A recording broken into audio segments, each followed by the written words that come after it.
يا أيها الذين آمنوا اصبروا وصابروا ورابطوا واتقوا الله لعلكم تفلحون. Hanya ada 3 poin yang ingin saya sampaikan.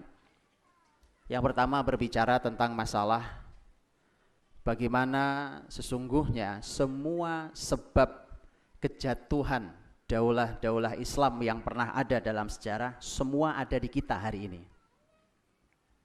Dan itulah mengapa kita jatuh hari ini. Saya ulangi, jadi semua sebab yang menyebabkan jatuhnya semua daulah Islam itu, semua unsur itu ada di tubuh kita hari ini. Itulah mengapa kita jatuh. Tapi poin yang kedua adalah semua sebab kebangkitan perlahan mulai terlihat pada kita hari ini. Salah satunya adalah kehadiran kita di sini. Suasana yang seperti ini, perbincangan masyarakat muslim hari ini, kembalinya bergelora Al-Quran disuarakan di masyarakat, belum terlihat 30 tahun lalu di negeri ini. Bahkan mungkin 20 tahun lalu belum semarak hari ini. Dan seterusnya.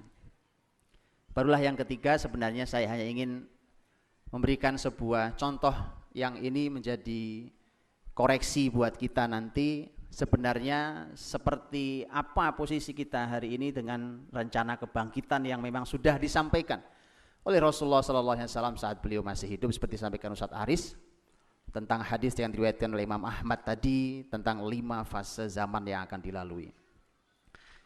Dan sebagian sudah berlalu, 4 sudah berlalu, tinggal 1 yang akan segera hadir, itu untuk kita semua dan kita menjadi bagiannya dengan izin Allah SWT. Amin.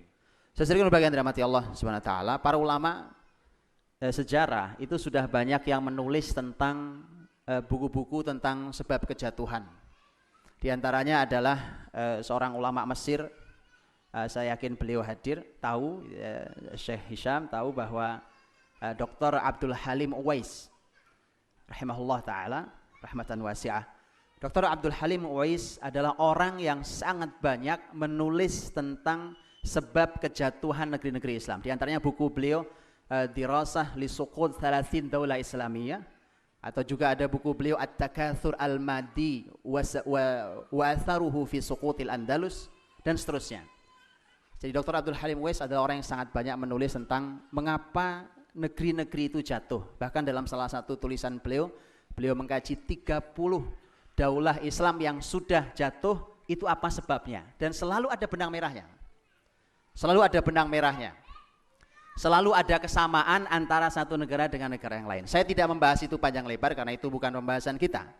Tapi saya ingin supaya kita tahu bahwa kalau ini penyakitnya, mari kita sembuhkan, mari kita obati, supaya kita tahu di mana sakitnya, di mana lubangnya, agar tidak menjadi keledai yang jatuh pada lubang yang sama. Saya hanya ingin sebutkan beberapa poin, yang poin ini mudah-mudahan menjadi penyadar kita bahwa karena inilah kita jatuh. Saya tidak sebutkan semuanya. Baru nanti kita akan melihat bagaimana umat ini, bagaimana sejarah hadir, dan itu menghadirkan untuk kita semuanya. Bagaimana dulu Islam yang sempat jatuh kemudian naik kembali. Nah, kenaikan itulah yang sebenarnya harus dipelajari karena di situ kita posisi kita sekarang. Di antara yang ingin disampaikan tentang masalah sebab kejatuhan itu adalah yang sudah disampaikan berulang-ulang dari depan tadi dari para masyayikh kita termasuk Dr. Muin tentang rusaknya akidah, bermunculannya aliran sesat. Bacalah kejatuhan Baghdad sebagai pusat ibu kota dunia saat itu, kota nomor 1 di dunia. Baghdad saat itu pusat peradaban dunia. Sangat tidak masuk akal kalau Anda bayangkan peta, Baghdad posisinya di Irak. Kemudian pasukan Tatar Mongol itu posisinya di Mongol. Mana mungkin dari Mongol masuk ke Baghdad ke Irak dan tidak ada yang melawan, padahal dia melewati, pasukan Mongol ini melewati sangat banyak negeri-negeri Islam. Tapi begitu mudahnya dia masuk ke Baghdad, habis, hancur lebur. Dalam waktu hanya 40 hari korbannya tercatat 1 juta muslim. Ini perang terbesar, Pak. 40 hari 1 juta muslim mati. Luar biasa, hancur lebur Baghdad. Saat itu yang bayangkan yang dihancurkan bukan hanya itu, yang dihancurkan adalah unsur peradaban penting, ilmu. Kita tahu bagaimana buku menjadi jembatan di sungai Dijlah itu, dan seterusnya. Silakan nanti dibuka selebar apa sudah, sedalam apa, sampai dia dengan buku itu bisa dilewati kuda. Itu yang membuat kebangkitan, ilmu itu. Sebabnya adalah, diantara sebab pentingnya adalah keberadaan Perdana Menteri di Baghdad. Perdana Menteri Daulah Abbasiyah yang bernama Muayyaduddin Ibnul Alqami, Syi'i. Muayyaduddin Ibnul Alqami adalah Syiah, tapi dia menjadi Perdana Menteri. Maka ini menjadi pelajaran buat kita semua, Pak. Dan bukan sebuah kebetulan ketika Syiah pun di negeri ini mulai dibicarakan, dan bahkan mulai menyebarkan konsepnya. Kemudian akhirnya kita harus berhadapan dengan mereka. Bayangkan kalau mereka sudah sampai di posisi itu, yang terjadi seperti Baghdad. Ibnu Al-Qami itulah yang merencanakan dengan sangat matang, sampai Mongol masuk dan semua habis. Dia mulia di mata Mongol, makanya dia tetap nanti diangkat menjadi bagian dari kepemimpinan Mongol. Kalau antum mau tahu pengkhianatan mesti modelnya begitu, Pak. Saat dia bersama kita umpamanya, tapi begitu bersama musuh ternyata dia juga mulia, itu pengkhianat, Pak. Muayyaduddin Ibnu Al-Qami, Syiah. Kalau kita baca sejarahnya Turki Utsmani berkuasa sekitar 5-6 abad, dan itu adalah kekhilafahan terakhir yang dimiliki oleh muslimin di muka bumi. Sampai kita hari ini kita kehilangan induk. Turki Utsmani jatuh pun dicatat oleh para ulama, salah satu sebabnya adalah ketika pemahaman sesat sufi membuat muslimin tidak lagi mau berjihad. Karena yang terjadi adalah akan membicarakan tentang sudahlah, urusi tazkiyatun nafsnya, pensucian jiwanya, zikirlah, melawan hawa nafsu adalah jihad terbesar dan seterusnya. Selalu itu menjadi bahasan. Bahwa tazkiyatun nafs tidak salah, memang itu bagian dari yang penting dalam Islam. Tetapi ketika itu harus dibenturkan dengan jihad fisabilillah, efeknya adalah Turki Utsmani jatuh. Itu diantaranya satu. Nanti begitu juga kelompok-kelompok Khawarij itu melelahkan Daulah Islamiyah, Pak. Antum kalau baca sejarah Khulafaur Rasyidin, bahkan sahabat mulia Ali bin Abi Thalib radhiyallahu anhu berhadapan dengan Khawarij sampai dalam perang besar terakhir yang Khawarij habis di perang Nahrawan. Melelahkan sahabat, lelah muslimin berhadapan dengan mereka. Mereka mudah mengkafirkan orang, menghalalkan darah siapa saja, dan kita tahu Nabi sudah menyampaikan tentang kelompok sesat yang satu ini. Kalau dari secara penampilan luar biasa, mereka kelihatan ahli ibadah, dan Nabi sudah sampaikan itu. Tahqiruna salatakum bi salatihim wa siyamakum bi siyamihim wa tilawatakum bi tilawatihim. Kalian merasa rendah, merasa jatuh kalau membandingkan salat kita dengan salatnya orang-orang Khawarij. Mereka lebih hebat. Puasa kita dengan puasa mereka, tilawah kita dengan tilawah mereka. Tapi mereka adalah kelompok sesat. Dan memang melelahkan negara Islam. Ali bin Abi Thalib, subhanallah, sampai, dan ini memang konsep besar yang disampaikan oleh para sahabat Nabi SAW. Jadi aliran sesat. Kemudian kalau tadi saya sampaikan salah satu bukunya Dr. Abdul Halim Uwais tentang masalah At-Takatsur Al-Madi wa Atharuhu fi Suqutil Andalus. Itu buku artinya adalah berlomba menumpuk harta dan dampaknya bagi kejatuhan Andalus. Itu selalu poin nomor 2. Itulah mengapa Nabi SAW dalam hadis yang sahih riwayatkan Bukhari dan Muslim, Nabi bersumpah, wallahi mal faqru akhsha alaikum walakin akhsha an tubsata alaikumud dunya fatanafasuha kama tanafasa man kana qablakum fatuhlikukum kama ahlakathum. Nabi SAW mengatakan, demi Allah saya tidak takut kalau kalian miskin di hadapan sahabat. Yang saya takut dibuka dunia di hadapan kalian, kemudian kalian berlomba untuk mendapatkan dunia, sebagaimana orang sebelum kalian berlomba mendapatkan dunia, dan kalian hancur oleh dunia, sebagaimana dulu mereka pun hancur oleh dunia. Berlomba dalam masalah harta. Hadirin dirahmati Allah, saya bacakan satu surat. Ini masih diabadikan suratnya di dalam arsip di Spanyol hari ini. Ini ketika terjadi pengkhianatan penyerahan kota Granada. Perlu teman-teman ketahui bahwa Andalus itu kota terakhir yang dimiliki adalah kota Granada. Inilah kota yang bertahan 250 tahun saat seluruh kota Andalus sudah jatuh ke tangan kerajaan Kristen Castile dari utara yang bergabung dengan Aragon dengan pernikahannya Fernando dan Isabella. Tapi kemudian menjadi masalah adalah Granada itu bukan menyerah karena diserbu perang besar, bukan, tapi pengkhianatan. Pengkhianatan itu diskenario-kan oleh 3 orang plus 1 pemimpin tertingginya, pemimpin muslimin saat itu. 3 orang, nanti akan kita bahas di belakang ada pembahasannya. 2 orang adalah seorang menteri dan 1 ahli fikih, ahli ilmu.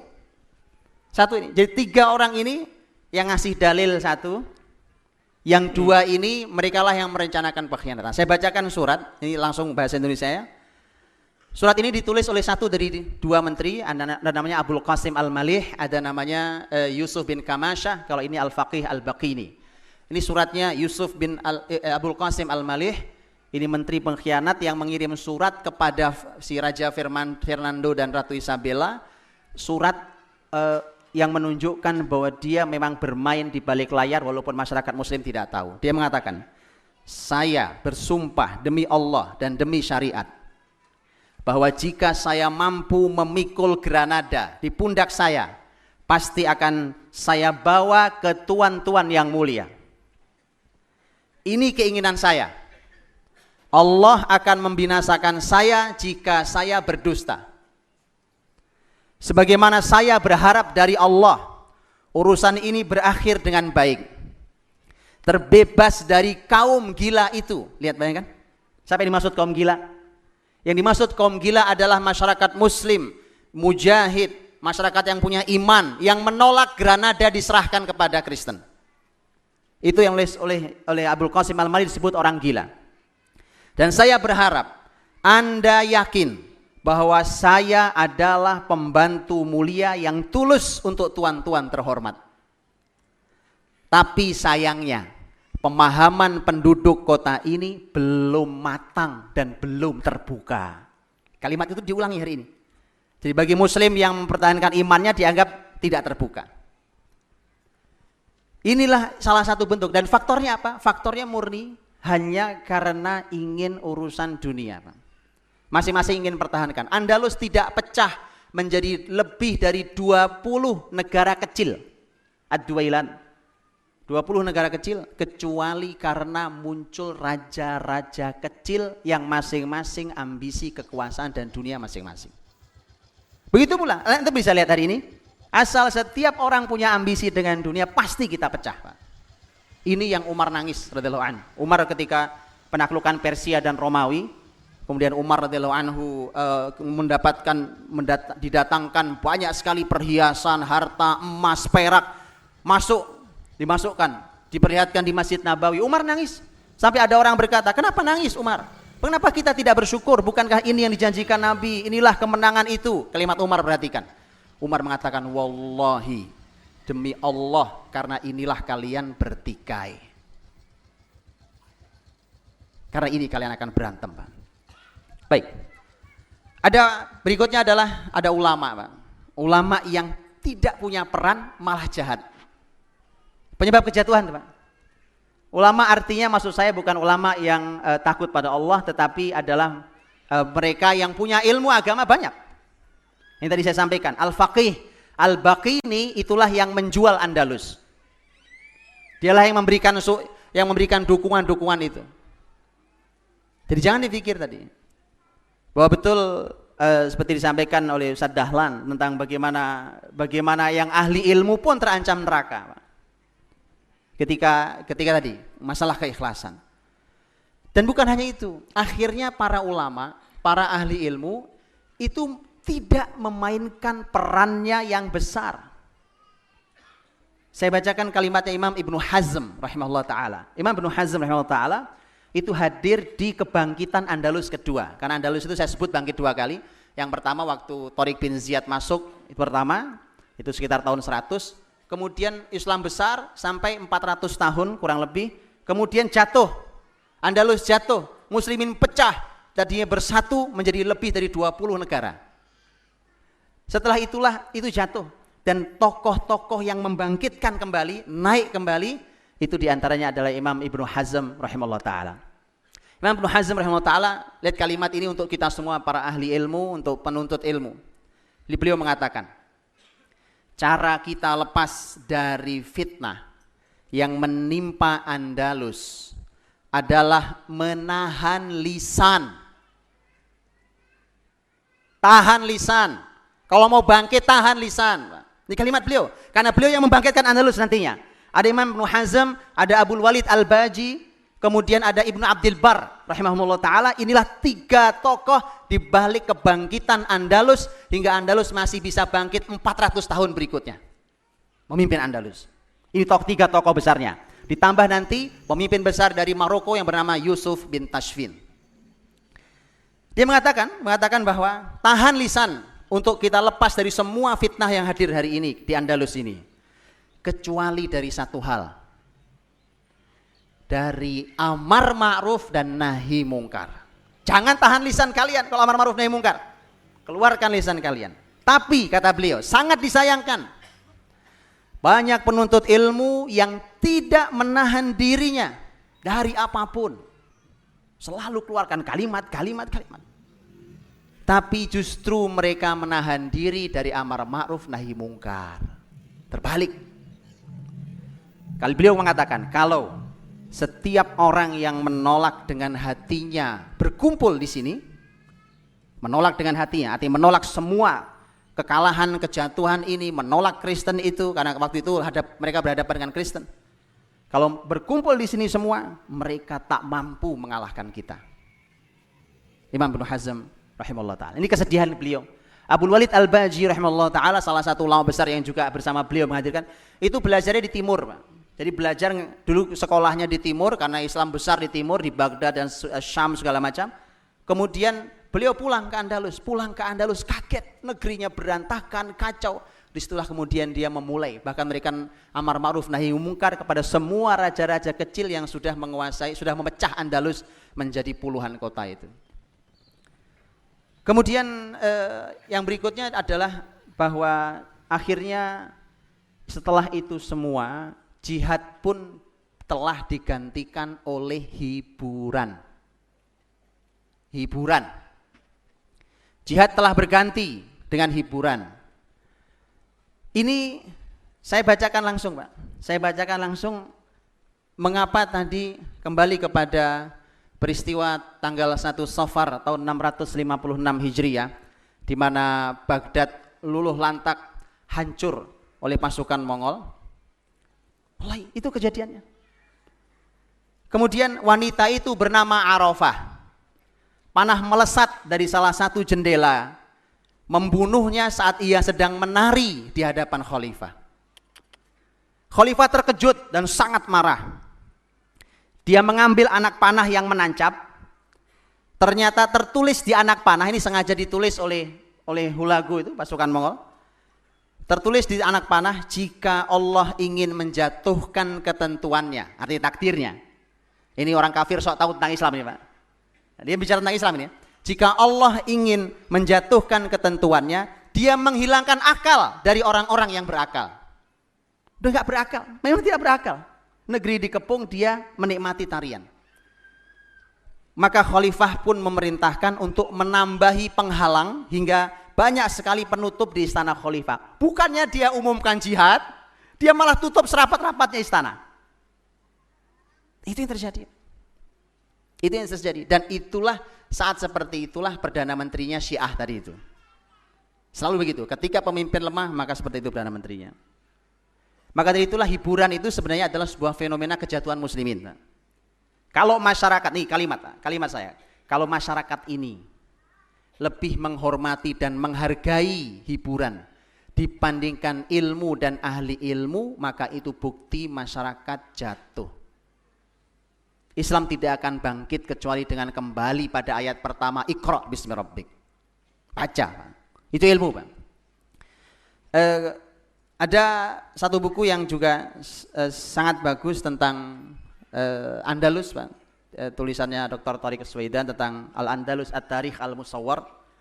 Di mukadimahnya beliau mengatakan begini, salah seorang ulama muslimin di abad ini berkata, tanyakan kepada sejarah, bukankah redupnya bintang peradaban kita tidak terjadi kecuali pada hari bersinarnya bintang para artis.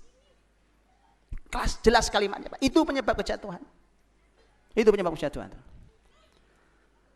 Kemudian akhirnya pembahasan terakhirnya kekhilafan, semua peradaban Islam yang naik turun itu terakhir ditutup oleh Yahudi. Dan inilah peradaban Yahudi itu.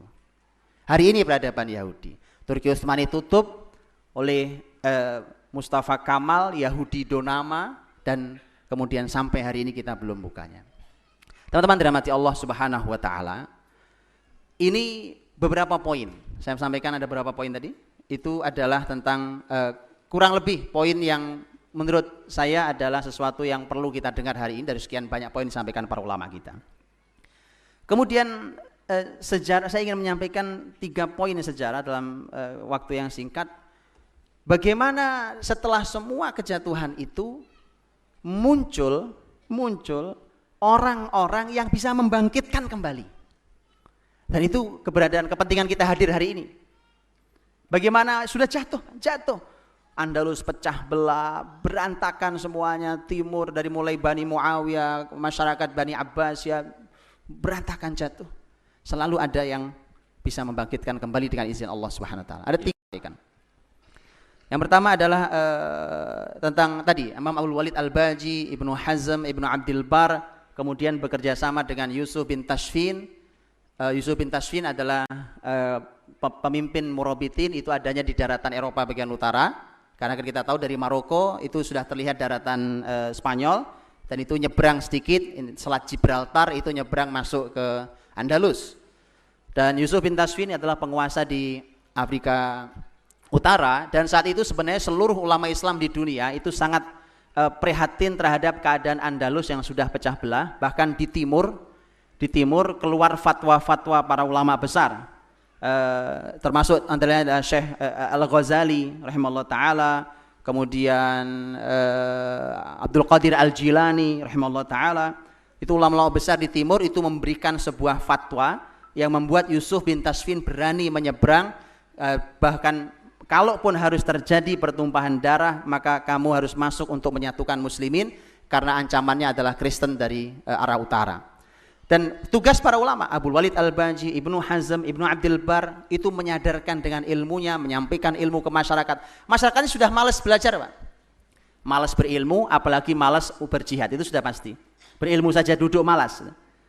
Untuk itulah seharusnya ini juga pelajaran buat kita bahwa para ahli ilmu hari ini jangan melakukan hal kecil-kecil yang bisa dilakukan orang lain, Pak.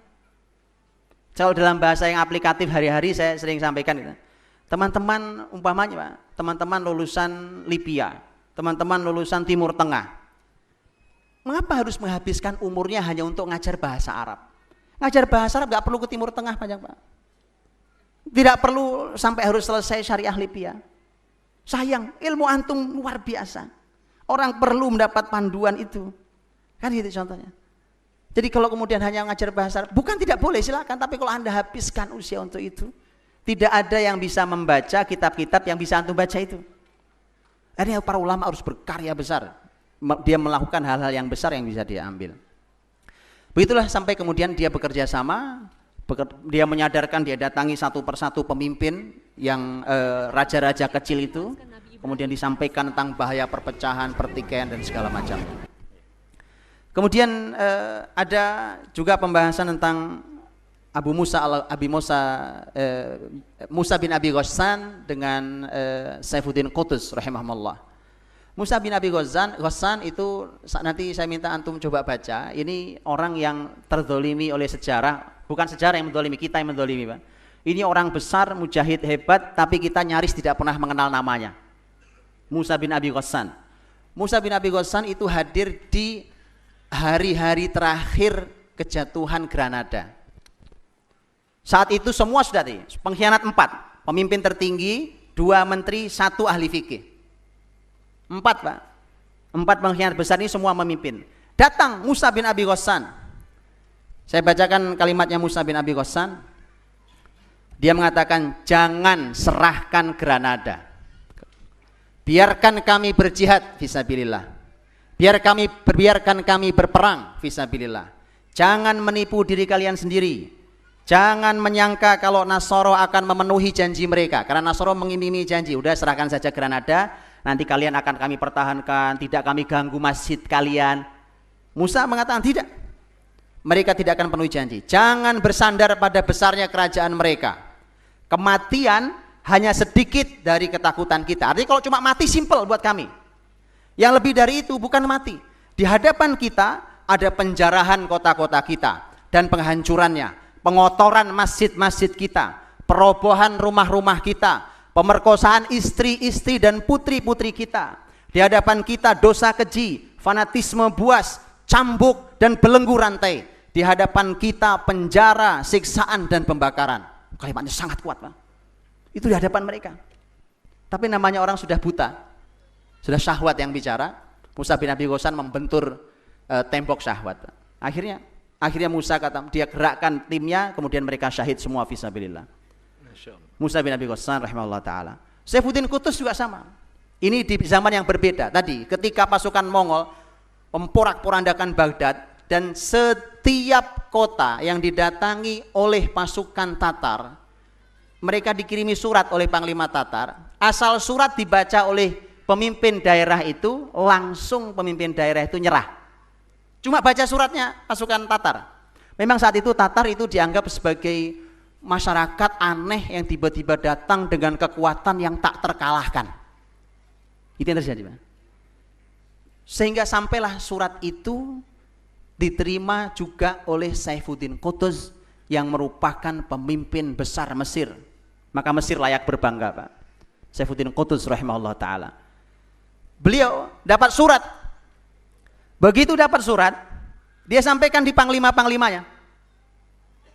Ini saya dapat surat dari Mongol. Dia mengancam kita dan minta menyerahkan Syam, Palestina dan Mesir.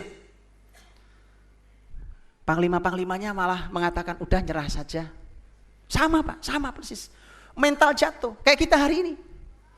Kita susah bangkit. Hari ini setiap disampaikan tentang sejarah Islam, orang bilang itu dulu, Pak. Zaman kita beda, Pak. Keadaan berbeda, apanya yang beda? Matahari masih sama, bumi masih sama. Sunatullah berjalan, Quran sunnah masih ada. Kita seringkali berkata itu beda zamannya, beda keadaannya, tidak mungkin. Kita bangsa kalah, Pak. Untuk itulah kemudian itu yang harus dihadirkan. Nah, apa kalimat Saifuddin Qutuz? Begitu panglima-panglimanya menyarankan untuk menyerah, ini kalimatnya. Saya langsung yang akan hadapi Tatar, wahai para pemimpin muslimin. Sekian lama kalian telah makan dari Baitul Mal, kan mereka digaji oleh negara. Sementara sekarang kalian benci perang. Saya pasti berangkat. Siapa yang memilih jihad akan bersama saya.